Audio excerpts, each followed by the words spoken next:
কর্মকর্তা আমার বোর্ডে যাইতেছে, ওই বোর্ডটাকে এত বড় বড় রান্দা দিয়ে তারপর এরকম বলাইতেছে এদিকে এদিকে।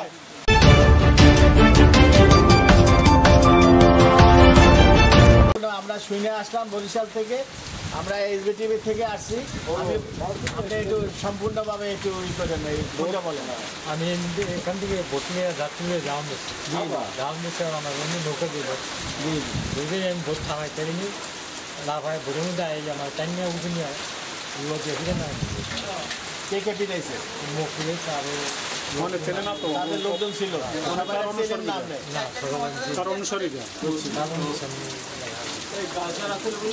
আপনারা কি চান এই যে এই এলাকায় আমাদের এই যে এই তালতলি বোট থাকুক, এটাই তো চান?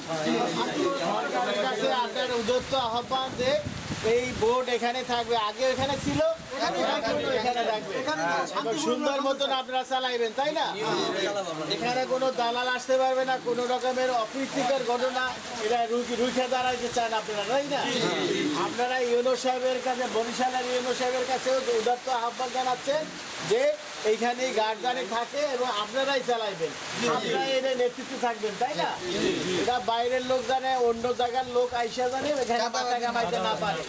এটা চরবাড়িয়া ইউনিয়নের ঠোঁটা, বুঝছেন? অতএব এই চরবাড়িয়া ইউনিয়নের লোকজন যারা এখানে আছেন তালতলে, এরাই আপনারা এটা দেখশুন করে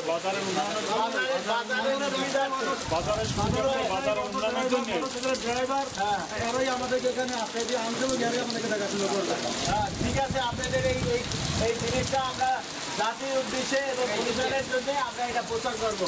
আমরা শুনে আসলাম যে এরই মারছে, এই মারছে এইটা আপনি আমরা মানে আমরা এগুলো মারার কথা শুনেই কিন্তু আমরা আসছি। এই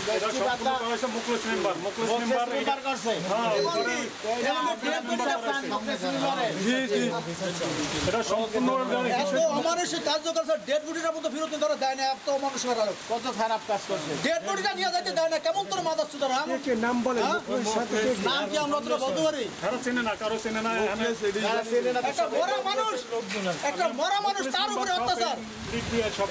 আমরা বিচার চাচ্ছি, মঞ্জু জি বিচার চাচ্ছেন, আপনারা বিচার চাচ্ছেন? অবশ্যই বিচার, লেখা বিচার চাইতেছি। সবাই এক থাকেন, ইনশাআল্লাহ থাকবে, আল্লাহ সহায় আছে।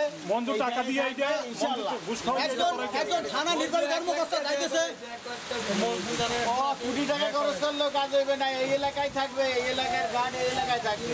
একজন থানা নির্বাহী কর্মকর্তা যাইতেছে, একজন থানা নির্বাহী কর্মকর্তা আমার বোর্ডে যাইতেছে, ওই বোর্ডটাকে এত বড় বড় রান্দা দিয়ে তারপর এরকম বলাইতেছে এদিকে এদিকে। পরবর্তীতে আমি টিউনিসে বললাম দেখেন কার্যকলাপগুলো দেখেন কি হইতেছে, টিউনিসটা ভোট পাশে বিরান।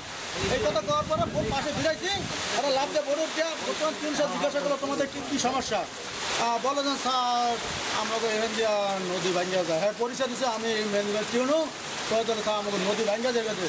আগে আমাকে নদী ভাঙে না, আমরা এত দীর্ঘদিন চলাচল করছি, এখন হঠাৎ নদীটা ভাঙ্গা যায়। যখনই নদী ভাঙ্গেছে তখন আগের মন্ত্রী সাহেব বলছিল যে হ্যাঁ নদী ভাঙ্গা গেলে সরকার দেখবো, বরঞ্চ নদীগুলো সম্পূর্ণ সরকার বাঁধ দিয়ে দিচ্ছে। এখন তার সমস্যাটা কি ওখানে, এখন কি সমস্যাটা হইতে সেটা জানতে চাই। তারপর আমরা বলছি যে নদী যেটু ভাঙতে আছে, ওটু যদি ভাঙা থাকে আমরা নিজেরা টাকা দিয়া আর ওই জিও ব্যাগ দিয়ে ওটা আমরা বান্ধাই দেবো, সরকারের যদি লেট হয় আপনাদের, আপনারা ওইটার জন্য একটু অপেক্ষা করেন, আমাদের বোট করা চলাচলের জন্যই বলে। তারা বলতে আছেন না কোনো মতেই দুইটা বোট চলতে পারবে না, এটা সম্পূর্ণ মঞ্জু তাদেরকে টাকা খাওয়াইয়ে 50,000 টাকা দিয়ে তাদেরকে এইটা করাইতে আছে।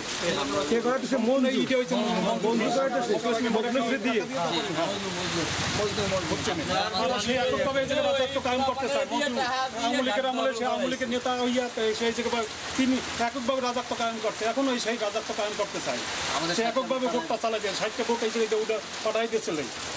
আমরা কিন্তু এইরকমের পোলাপান নিয়ে বিগত দিনে মনে করেন এই গাড়ে